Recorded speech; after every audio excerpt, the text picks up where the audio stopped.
Bienvenue, chers clients. Récemment, le ministère de l'Éducation nationale et de la jeunesse a publié une vidéo en hommage à Martin Luther King.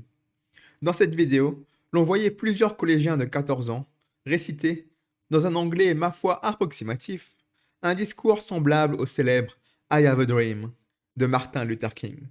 Une vidéo innocente qui n'avait rien pour être sujet à la polémique. Sauf que pour certains, il y a un hic.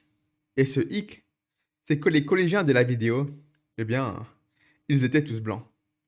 Et là, ce fut la cacophonie sur les réseaux sociaux, avec énormément d'individus criant au racisme, à la suprématie blanche, et tout ce qui va avec. Et ces messages ne venaient pas juste de random sur le net, mais également de personnalités politiques, comme Daniel Obono, qui est député, je le rappelle, ou encore notre inévitable Sandrine Rousseau, qui a retweeté la secrétaire nationale des jeunes écolos, elle-même dénonçant le trop-plein de blancs dans la vidéo. Et suite à la folie haineuse qui se déferlait sur les réseaux, le ministère de l'Éducation nationale et de la jeunesse a retiré la vidéo tout en publiant un communiqué d'excuses que voici. À l'occasion des 60 ans du discours de Martin Luther King, le ministère de l'Éducation nationale et de la jeunesse a publié une vidéo valorisant un travail pédagogique autour de l'engagement.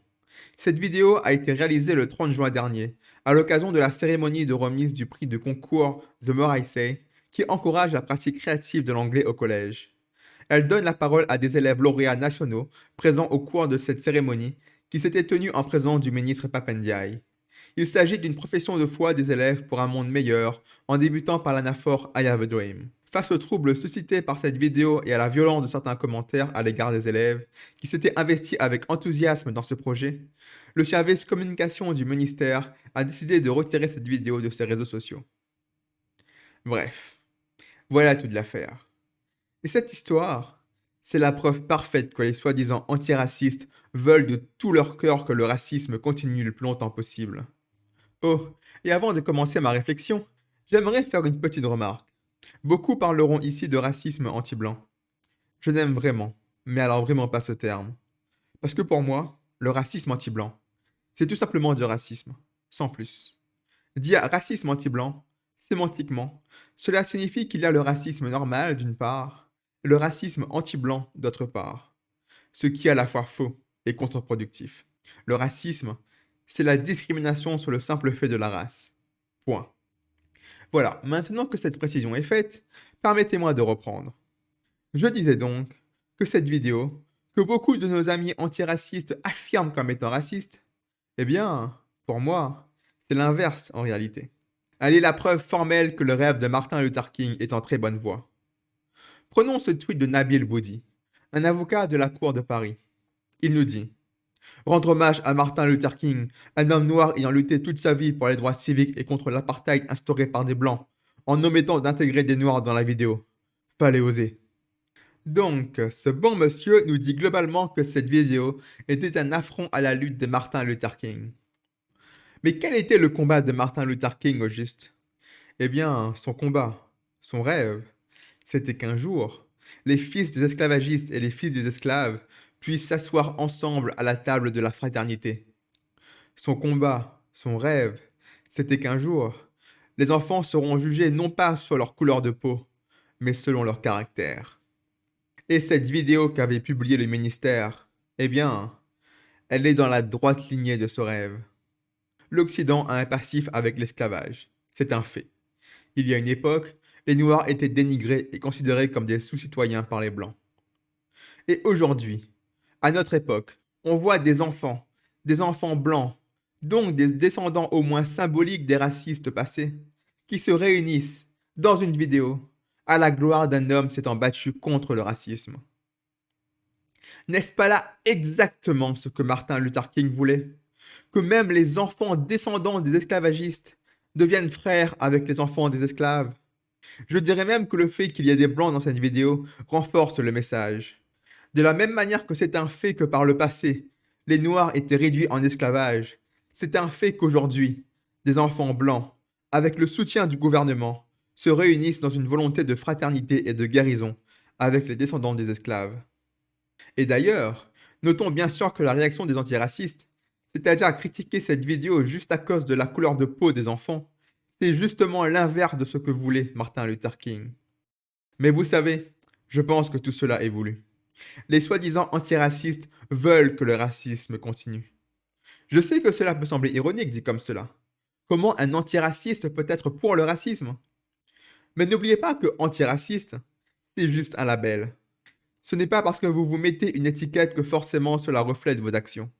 Petit exemple par l'absurde, mais si demain je crée un mouvement nommé Paix et Amour et que je me mets à tabasser tout le monde dans la rue, vous comprenez que cela ne va pas.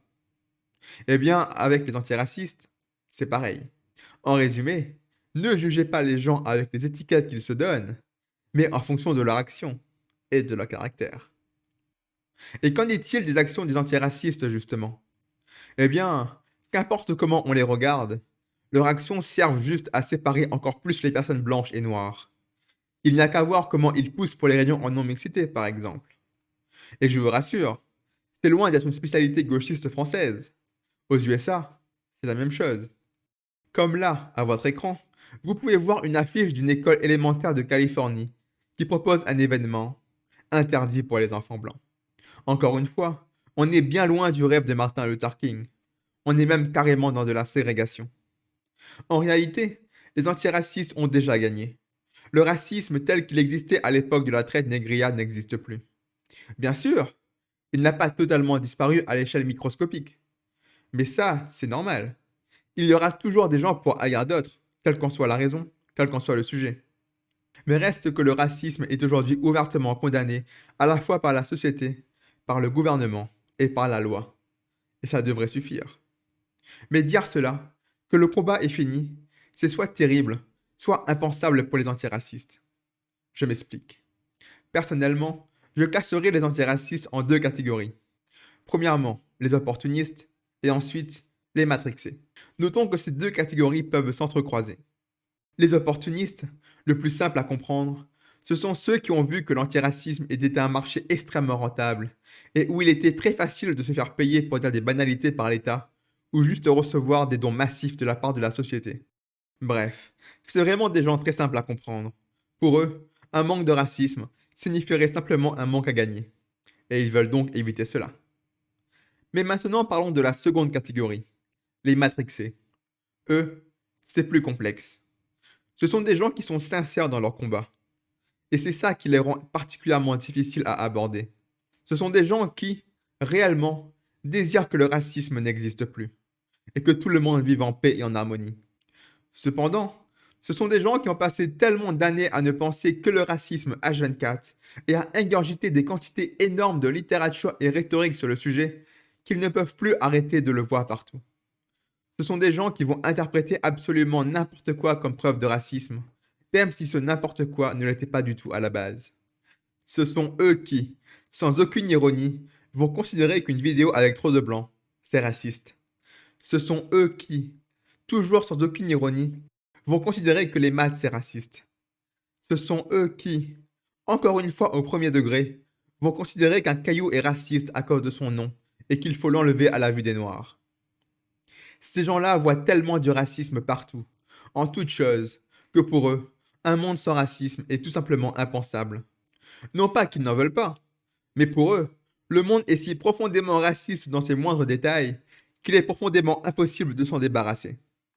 D'ailleurs, ce sont aussi eux qui vont dire qu'un blanc est par essence raciste et le sera toujours, quoi qu'il fasse. Comment voulez-vous avancer dans ces conditions? Et vous savez c'est quoi le pire dans tout cela? C'est que la politique actuelle cherche à matrixer les gens dès le plus jeune âge.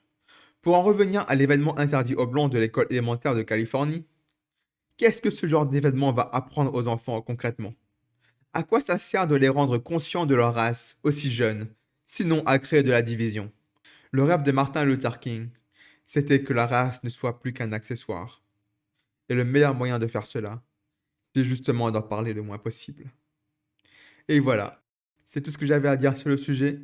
J'espère que cela vous a plu et surtout, prenez soin de vous. Ah, et avant que vous ne partiez, je vous laisse méditer sur un petit message de Morgan Freeman.